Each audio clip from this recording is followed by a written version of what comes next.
Okay so hello guys, मेरा नाम शायन है और मैं एक बर्गमैन स्कूटर ओन करता हूँ। और जो स्कूटर है मेरा वो BS4 मॉडल है। 2019 को मैंने लिया था उस स्कूटर को। तो आज ये वीडियो जो मैं लाया हूँ आप सबके लिए, वो क्या क्या उसमें इश्यूज आया है मेरे को, क्या आपको इश्यूज आ सकते हैं, कौन सा किलोमीटर पे मेरे को क्या पार्ट्स लगे हैं, क्या क्या चेंजेस हुआ है। इन डेप्थ जो रिव्यू होता है ना, मैं उसका पूरा आपको देने वाला हूँ कि बर्गमैन में आपको क्या क्या हो सकता है आफ्टर लाइक 4 इयर्स। मेरा अभी 4 इयर्स हो गया है इसको चलाते हुए। तो मेरे पास सारा लिखा हुआ है कि मैं जब कुछ भी सर्विस कराता था, फिर जो भी मेरा पार्ट्स चेंज हुआ है, फिर जो भी मेरा काम हुआ है गाड़ी को लेके, क्या मैं आपको सजेस्ट भी करूंगा कि क्या करना चाहिए क्या नहीं, क्या करने से बेहतर रहेगा आपको। तो मेरा पहला जो इशू आया था वो था कि आपका 12,598 किलोमीटर मैंने जब चला था, तब मेरे को पहला इशू आया था वाइब्रेशन।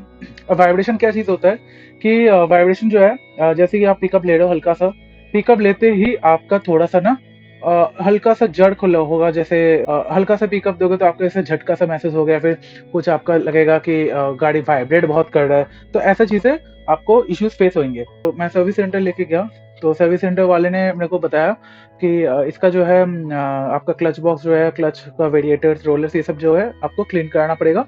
तो फिर उसके बाद ये सही हो जाएगा। और मैंने पूछा कि क्या खर्चा है उसमें, क्या क्या चार्जेस है। तो उन्होंने बताया कि ऐसा 500 से 600 रुपये पड़ेगा। तो मैं फिर उनसे डिनाई करके फिर मैं लोकल सर्विस के पास आ गया। लोकल जो मेरा एक पहचान का यहाँ पे है सामने, तो उन्होंने मेरा फिर ये करा दिया सामने ही। उसने मेरे को लिया 150 रुपीज। तो मेरा पहला इशू था कि लिटिल सा वाइब्रेशन सा हो रहा था, उसका आपका सोल्यूशन हो गया कि क्लच बॉक्स जो है उसको क्लीन करने का है पूरा का पूरा। हाँ, उसमें कोई ग्रीजिंग नहीं करने का है, हमेशा डीजल से क्लीन किया जाए, ताकि क्या होता है कि आपका जो रोलर्स होता है वो स्मूथ आपका बेल्ट को ड्राइव कर सके। तो मेरा पहला इशू हो गया 12,598 का। सेकेंड इशू मेरा जो हुआ था वो सेम ये वाइब्रेशन रिलेटेड, बट थोड़ा सा हल्का ज्यादा आ रहा था। तो वो मेरा था 14,890 पे। मेरा वाइब्रेशन थोड़ा ज्यादा आ रहा था, मैंने उनके पास फिर से ले गया लोकली पे। तो उन्होंने बोला कि जो रोलर्स होता है और जो उसका डैम्पर्स होता है, वेरिएटर होता है, वो एक ऐसा बाटी टाइप का होता है, कटोरी टाइप का। वो कटोरी के अंदर जो होता है ना, 6 रोलर्स रहता है। और रोलर्स क्या करते हैं कि जो आपका बेल्ट होता है वो स्मूथ आपका अप डाउन कर सकता है।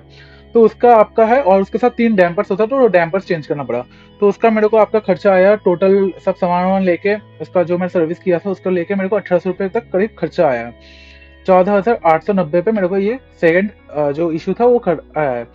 तीसरा मेरा हुआ कि मैं यहाँ पे चला रहा था, तो 2021 में मेरा तब तक 2 साल हो गया था गाड़ी का। तो अब क्या हुआ, 17,000 के बाद मेरे को आ गया थोड़ा सा टैपेट का नॉइज। जो गाड़ी आइडल पे रुक ही नहीं रहा था। गाड़ी मतलब ऐसे चलाओ तो चल रहा है, पर जब भी मैं आइडल पे आता हूँ तो गाड़ी रुकता ही नहीं है, गाड़ी बंद पड़ जा रहा है। वाल्व को एडजस्ट करना पड़ेगा, उसका एक गॉज आता है, वो गॉज से वो आपका एडजस्ट करना। हर एक गाड़ी का अलग अलग गॉज का जो मिलीमीटर में होता है ना, वो रेंज होता है। तो अगले दिन मैंने फिर ठंडा अवस्था में गाड़ी को ले जाना पड़ा था, क्योंकि गाड़ी हमेशा हमको जब वाल्व का काम हो या फिर ऐसा कोई इंजन का काम हो, तो गाड़ी का इंजन हमेशा पूरा ठंडा रहना चाहिए। तो मैंने लेके गया वहां पे, मेरा वाल्व का एडजस्टमेंट ना 2 घंटे तक लगा। और उसको करने के लिए मेरे को पड़ा आपका 200 रुपये, ओनली 200 रुपीज, मात्र 200 रुपये। यही अगर आप चले जाओगे सर्विस सेंटर में, इसका आपका ले लेगा आराम से, मतलब आंख बंद करके आपको 8 से 1000 रुपये ले लेगा वो लोग का। और ऊपर से सब जो लेबर चार्ज है उसका अलग है। और वो लोग तो हमेशा पार्ट्स का देखते रहते हैं। ये हो गया मेरा तीसरा वाला। फोर्थ नंबर पे मेरा क्या हुआ है कि 20,787 मेरा किलोमीटर चला था, 20,787, जिसमें मेरे को थोड़ा सा लग रहा था कि माइलेज का थोड़ा मेरे को इशू आ रहा है। मैं बता दूं कि मेरा चलता है गाड़ी बहुत हाई पिकअप में। और हाई पिकअप जितना चलेगा, जितना ब्रेकिंग ज्यादा अप्लाई होगा, जितना वेट ज्यादा होगा, तो उससे क्या होता है कि माइलेज पे आपका इफेक्ट आता है। तो मैंने क्या किया, फिर माइलेज का इशू आ रहा था उसको लेके मैंने फिर गया उनके पास काम कराने। तो उसमें मेरे को चेंज करना पड़ा था जो आपका कार्बोरेटर का जो गास्केट होता है, जो आपका फ्लोट्स होता है ना, फ्लोट बॉल जो होता है, उसको जब कवर करना जाता है कार्बोरेटर के साथ, उसका एक गास्केट होता है ओडिंग टाइप का, वो मेरे को चेंज करना पड़ा। और एक चेंज करना है CVT जो बॉक्स होता है, क्लच बॉक्स होता है, जैसे कि आप मारते हो, उसका जो पाइप है उसका मेरे को चेंज करना पड़ा, क्योंकि वो मेरा पाइप खराब हो गया था, फट गया था उसका। प्लग चेंज किया मैंने और एयर फिल्टर चेंज किया। ये सारा लेके मेरे को पड़ा 616 रुपये। और ये मेरा चला था 20,787 किलोमीटर। फिफ्थ में मेरा प्रॉब्लम होता 23,962। पावर लॉस हो रहा था थोड़ा ज्यादा। कैसे लॉस हो रहा था पावर लॉस? पावर लॉस ऐसा हो रहा है कि मैं जैसे गाड़ी चला रहा हूँ आपका 50-60 या फिर कोई भी स्पीड में गाड़ी में चला रहा हूँ, तो गाड़ी चलाते चलाते अचानक से इंजन से कोई पावर नहीं आ रहा है। अचानक से पावर डिग्रेड हो रहा है और एक्सेलरेशन जो है एक्सेलरेट ले ही नहीं रहा है। तो ये थोड़ा तो मतलब मेजर से मेरे को फॉल्ट लगा। और साथ में क्या हो रहा था कि कभी ऐसे मतलब चलते चलते ऐसे रुक जाता है तो फिर स्टार्ट लेने का नाम ले लेता है, फिर 2 4 मिनट 5 मिनट बाद वो फिर स्टार्ट हो जाता है। तो ये हो गया आपका, मेरा हो गया था 23,962।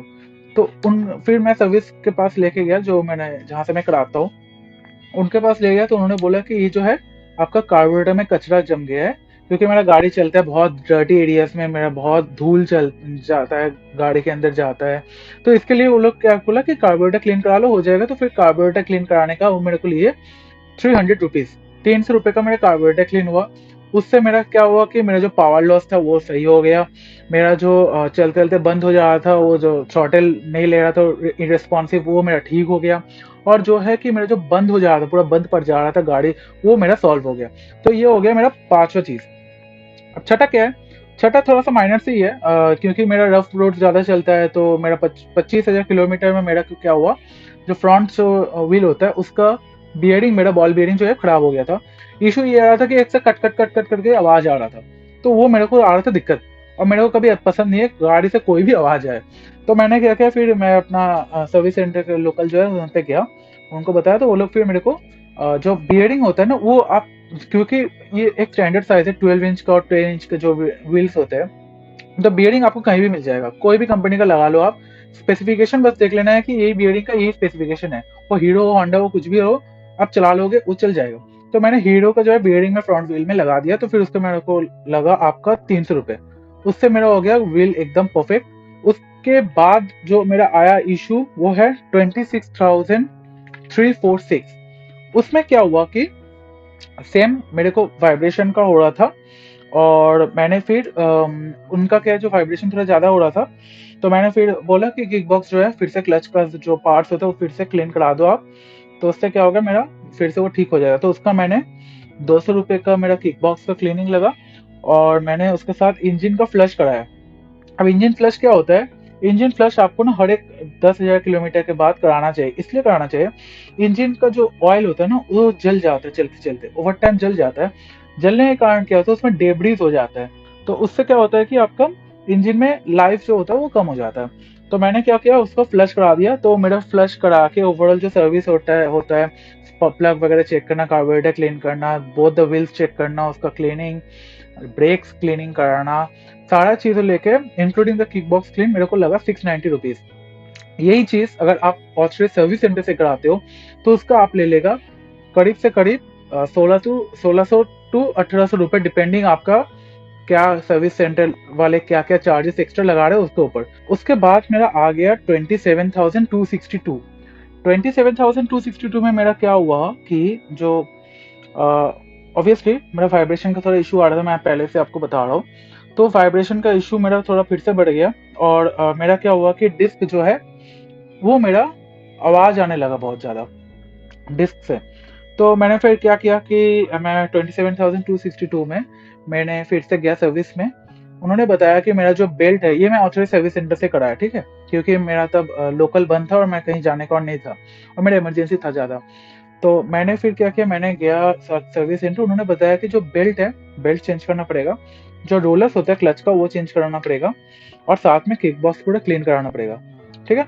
और उसका एक होता है क्लच का मूवेबल ड्राइव, जो आपका जो बेल्ट होता है ना उसको ऊपर नीचे करने का एक ड्राइव होता है, वो चीज़ मेरे को चेंज करना, वो भी एक वही जो मैं बताया था आपको जो कटोरी टाइप का होता है वो चीज़ का। तो वो सब ये सब पार्ट्स वगैरह चेंज करने का मेरे को पड़ा 3,487 रुपीज़। साथ में मैंने ब्रेक जो है brake pads and brake shoes both wheels का वो मैंने चेंज कराया था। तो ये सारा लेके मेरे को सर्विस वर्विस करा के मेरे को लगा 3,487 रुपीज़। और मैंने फिर क्या किया, 1,200 रुपये का मेरा डिस्क पड़ता है, तो डिस्क भी मैंने उनसे लगवा लिया। अब फिर ये हो गया 27,262 का। तो मैं बता रहा हूँ ये इतना आज तक जितना भी अब तक हुआ है 27,262 किलोमीटर तक, इसमें से मेजर फॉल्स क्या हुआ है, एक होता है जो हुआ मेरे को टैपेट का इशू, जो मेरा आइडल में बंद पड़ जा रहा था, और दूसरा हुआ है कि मेजर इशू है आपका पावर लॉस, जो मेरा चलते चलते गाड़ी पावर नहीं दे रहा, झटका मार रहा था और आपका गाड़ी जो है स्टार्ट लेने का नाम नहीं ले रहा था। ये दोनों मेजर इश्यूज, बाकी जो है नॉर्मल है, गाड़ी ओवर टाइम चलते से हो जाता है। उसके बाद मेरे को एक इशू आया, वो है आपका 29,198 किलोमीटर्स पे। उसमें क्या इशू आया कि उसमें मेरे को जो पावर लॉस का मैं बताया था 23,000 पे, वो मेरे को एक बार महसूस हुआ, तो मैंने कोई रिस्क नहीं लिया क्योंकि मेरे को थोड़ा राइड फाइड में भी जाना था। तो मैंने फिर सर्विस सेंटर में लेके चला गया। वो लोग बोले कि फिल्टर चेंज करना, एयर फिल्टर है और एक वैक्यूम होस होता है जो एयर फ्यूल रेशियो को मतलब कुछ तो है, ऐसा मामला है कुछ। पर वो वैक्यूम होस जो होता है थोड़ा ज्यादा नहीं होता, सस्ता का होता है, 60-70 रुपए का होता है। वो मेरे को चेंज कराना था। तो उसका मेरे को उसका जो और उसके साथ कार्बोरेटर ऑब्वियसली क्लीन कराना था। वो करा के मेरा 686 का हो गया। उसके बाद मेरा है 30,300 किलोमीटर्स। उसमें फिर से मेरे को वही इशू आया टैपेट का। मैं आपको जैसे बताया दो मेरा मेजर इशू हुआ है। वो दो मेजर इश्यूज फिर से रिपीट हुआ। एक 29 पे हुआ, एक 30,000 पे हुआ। 30,300 में मेरे को इशू हुआ कि फिर से गाड़ी बंद पड़ जा रहा था। मैं तब था सुबह मॉर्निंग का राइड पे बहुत दूर गया हुआ था और मेरा गाड़ी बंद पड़ रहा था, गाड़ी आइडल पे नहीं रुक रहा था। तो मैंने क्या किया फिर, अगर आपके साथ भी ऐसा हो, आप क्या करोगे, चोक खींच के गाड़ी स्टार्ट करके चोक उतार के आप चोक बंद करके आप हाई पिकअप पे गाड़ी लेके आ जाओगे। अगर आपको ट्रैफिक पे रुकना पड़े, फिर कहीं रुकना पड़ेगा, तो अगर आपको बंद नहीं करना चाहते हो गाड़ी ट्रैफिक सिग्नल वगैरह में, तो आप ऐसे हाई पिकअप पे गाड़ी रख के आप ब्रेक को दबाए रखना। उससे क्या होगा, आपका गाड़ी ऑन रहेगा, इंजन बंद नहीं होगा। तो इसका फिर मैंने लेके गया लोकल सर्विस सेंटर पे। लोकल वाले फिर से वही बोले टैपेट का जो है वाल्व एडजस्ट करना पड़ेगा। और साथ में मेरा उस दिन क्या हुआ था कि मैं ऐसे चला के लेके आ रहा था, तब मेरा गाड़ी पूरा बंद पड़ गया। बहुत चला, बहुत खींचा, मतलब सुजुकी का यही कि उसका पार्ट बहुत अच्छा होता है। तो वैसे वो मेरे को करीब करीब कितना बोलूँ मैं, 20-25 किलोमीटर मेरे को लेके आ गया। दूर था मैं बहुत। लेके आने के बाद मेरा गाड़ी बंद पड़ गया था और मेरा गाड़ी स्टार्ट ही नहीं ले रहा था। तो फिर मैं टो करके फिर लेके आ गया सर्विस सेंटर पर। वो लोग बोले कि इसका जो है कार्बोरेटर में थोड़ा हवा घुस गया, तो उसका टाइटन नहीं होता, फिर बोल्ट ओवर टाइम लूज हो गया था, तो इसके लिए वो जो है आपका बंद पड़ गया गाड़ी, और गाड़ी आपका स्टार्ट नहीं ले रहा था। तो उसका मेरे को फिर सर्विस कराया। तो उसका मेरे को पड़ा 300 रुपीज, जिसमें मेरे को क्या क्या हुआ था कि एक टैपेट का जो वाल्व होता है वो एडजस्ट कराना पड़ता है। वो भी हमेशा याद रखें, टैपेट का वाल्व कोई भी मैकेनिक आपको बोले एडजस्ट कराने का, सैमसंग करा देंगे, नहीं होता है।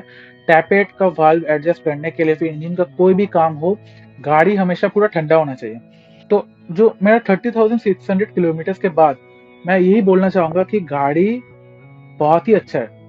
ये थोड़ा मेजर थोड़ा प्रॉब्लम मेरे को दो तीन आ गया है, हालांकि सब में ज्यादा ही आता है। किसी को तो स्टार्टर का प्रॉब्लम आता है, किसी को आपका फ्यूल पंप का इशू आता है, किसी को गाड़ी का जैसे क्या हो गया कि बैटरी का इशू तो बहुत ही लोगों को आ रहा है। हाँ, बैटरी का इशू इसलिए होता है क्योंकि आपका जो हाई हेवी लोड हो जाता है, या फिर आप सेल्फ मार मार के स्टार्ट कर रहे हो और फिर शॉर्ट ट्रिप्स कर रहे हो जिसमें आपको बैटरी रिचार्ज होने का टाइम नहीं मिल रहा, इससे बैटरी आपका जल्दी खराब हो जाता है। और बस इतना ही है मामला। अभी जो है माइलेज का मैं अगर बताऊँ तो माइलेज मेरे को आता है अभी 50 अराउंड आ जाता है, 45 to 50।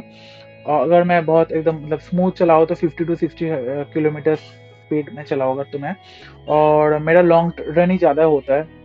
और अगर मैं थोड़ा हाई पिकअप में चलाता हूँ तो मेरे को 42 to 43 44 तक आ जाता है। जो भी आपका गाड़ी है वो उसका जो काम है वो कराते रहो। कोई भी इशू है वो संग संग कराओ, क्योंकि अगर वो इशू आप नहीं कराते हो फिर बाद में अगर बढ़ जाए तो फिर आपको मोटा खर्चा आ जाएगा।